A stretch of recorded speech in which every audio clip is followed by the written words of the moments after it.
You know the moment. Someone suggests changing plans last minute, and before the words have even finished landing, something in your chest goes tight. Your jaw sets, almost imperceptibly, but you feel it. You smile and say, "Sure, of course," and then spend the next 40 minutes quietly rerouting everything in your head, recalculating, restructuring, making the new version safe. Not because you're inflexible, not because you're difficult, but because somewhere in your body, disorder doesn't just feel inconvenient, it feels dangerous. This is what nobody talks about when they describe women who need control. It doesn't start in the mind. It starts somewhere far older and far more physical than a personality preference or a type A label. It starts in the nervous system, and once you understand that, in everything about this pattern shifts from flaw to fix to intelligence to understand. The autonomic nervous system has one job: assess threat and respond accordingly. It does this constantly, silently, before your conscious brain has formed a single thought. Dr. Stephen Porges's polyvagal theory identifies 3 distinct states the nervous system moves between: safety, mobilization, and collapse. For many women who live in a state of high control, the nervous system has been trained, through specific experiences, specific environments, specific early lessons, to treat unpredictability as a cue for mobilization. Not danger in the dramatic sense, something quieter.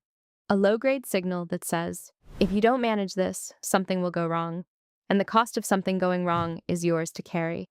Control, in this light, isn't a character trait. It's a physiological strategy. The body learned that when it steered the environment, the alarm system quieted, and so the body kept doing it. Where does this learning happen? Often early, and often in ways that looked entirely ordinary from the outside. A childhood where a parent's mood was unpredictable. Not necessarily cruel, but variable in ways that required constant reading. A home where being the responsible one, the organized one, the one who kept things running, meant being safe from criticism or chaos. Maybe a first relationship where carefulness was the price of emotional stability. Maybe simply growing up in a world that communicated, in 100 quiet ways, that girls who let things slip through their fingers are girls who pay for it. Somatic psychology calls this procedural learning. The body absorbs behavioral strategies through repetition and stores them below the level of conscious memory. You didn't decide to become someone who controls her environment. Your nervous system decided for you, and then practiced until it became automatic. By the time you're an adult who needs to know the restaurant before the evening, who does the work herself because briefing someone else creates more anxiety than the work itself, who wakes at 3 a.m. running through contingencies, your body isn't choosing. It's executing a protocol it learned was necessary for survival. In adult life, this shows up across territories that seem unrelated until you look closely. In her career, a woman running this pattern is often the person who gets things done, surgically, thoroughly, in a way that quietly makes everyone around her more competent by proximity. She doesn't miss details. She anticipates problems before they exist. She's the first one to have the backup plan. These are not small things. In a professional world that still routinely overlooks women's labor, she has built systems that make her indispensable. And she knows it, even if she never quite names it that way. But then there's the relationship where she can't hand off the grocery list. The friendship where she plans everything, because not planning means not knowing if it will actually happen. The body that never fully relaxes in public. Shoulders that climb incrementally toward ears in unpredictable social settings. A jaw that carries tension her dentist has mentioned 3 times. The nervous system doesn't clock out between contexts. Its vigilance is not selective. And here is where the real complexity lives, because this pattern has a shadow and it matters to look at it honestly. When control is nervous system driven rather than values driven, it can quietly constrict the very life it was meant to protect. Intimacy requires a degree of surrender. Surrender of the outcome, of the narrative, of certainty. A nervous system calibrated for vigilance will resist this, not out of stubbornness, but out of genuine physiological fear. The body interprets letting go as the removal of a safety mechanism, not the beginning of connection. It's worth sitting with that question. When you imagine releasing control of something that matters to you, a decision, a plan, a person you love, where do you feel it? In your throat? Your chest? Your gut? The body's answer to that question is more honest than any story you can tell yourself about why things need to be done your way. Culturally, this pattern gets interpreted through a lens that serves no one. Women who need high control are described as controlling, a word that carries a punitive charge it rarely does when applied to men who operate with identical precision and insistence. Ambitious men are strategic. Strategic women are difficult.